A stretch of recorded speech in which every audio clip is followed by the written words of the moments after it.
Budget सत्र का दूसरा चरण आज से शुरू होगा और 4 अप्रैल तक चलने वाले इस चरण के दौरान वित्त विधेयक बजट को मंजूरी दी जाएगी।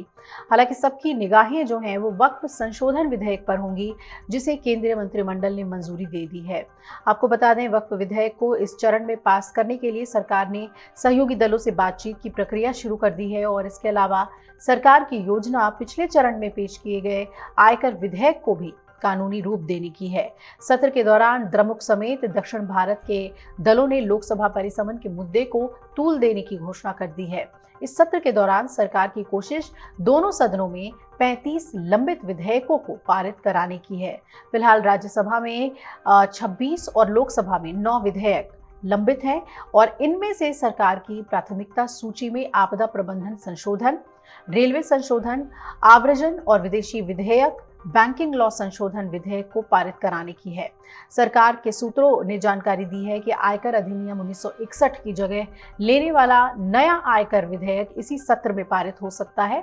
इस विधेयक को चर्चा के लिए चयन समिति को भेजा गया है और चयन समिति तीसरे हफ्ते में इस पर अपनी रिपोर्ट पेश कर सकती है।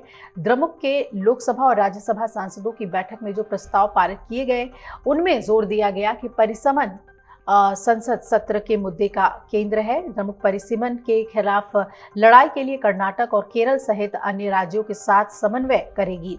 द्रमुक दक्षिण के उन राज्यों से संपर्क करेगी जहां पर परिसमन के कारण संसदीय सीटों की संख्या घट सकती है। इसके अलावा द्रमुक सांसदों ने बैठक में हिंदी के मुद्दे पर भी चर्चा की और इस प्रस्ताव में कहा गया कि परिसीमन से न सिर्फ दक्षिण के राज्य प्रभावित होंगे, बल्कि पश्चिम बंगाल, ओडिशा और पंजाब जैसे उत्तर भारतीय राज्यों की सीटें भी घट सकती हैं।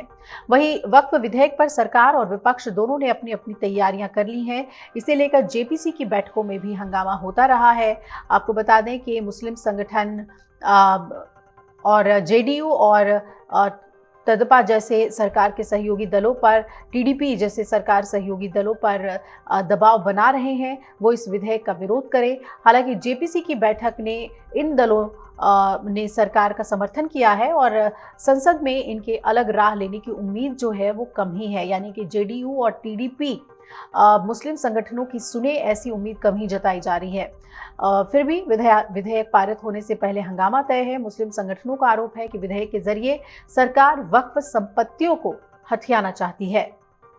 सरकार का कहना है कि उसका इरादा वक्फ से जुड़े संगठनों के कामकाज में पारदर्शिता लाना है और दूसरी तरफ 3 भाषा फॉर्मूले पर खींचतान के आसार भी हैं। सत्र से पहले दक्षिण भारत के राज्य में लोकसभा परिसीमन और 3 भाषा फॉर्मूले पर राजनीति गरमाई हुई है। खासतौर से तमिलनाडु के सत्तारूढ़ द्रमुक इन मामलों में हमलावर है। राज्य के सीएम ने परिसीमन के बाद तमिलनाडु सहित दक्षिण भारत के राज्यों की लोकसभा सीटों में कमी आने और दक्षिण भारतीय राज्यों पर हिंदी भाषा थोपने की साजिश रचने का आरोप लगाया है। आपको बता दें, हालांकि गृह मंत्री ने कहा है कि परिसीमन के बाद दक्षिण भारत की लोकसभा की एक भी सीट कम नहीं होगी और वहीं तमिलनाडु के मुख्यमंत्री एम.के. स्टालिन की अध्यक्षता में द्रमुक सांसदों की बैठक में परिसीमन के मुद्दे को संसद के दोनों सत्रों में प्रमुखता से उठाने को लेकर एक प्रस्ताव पारित हुआ।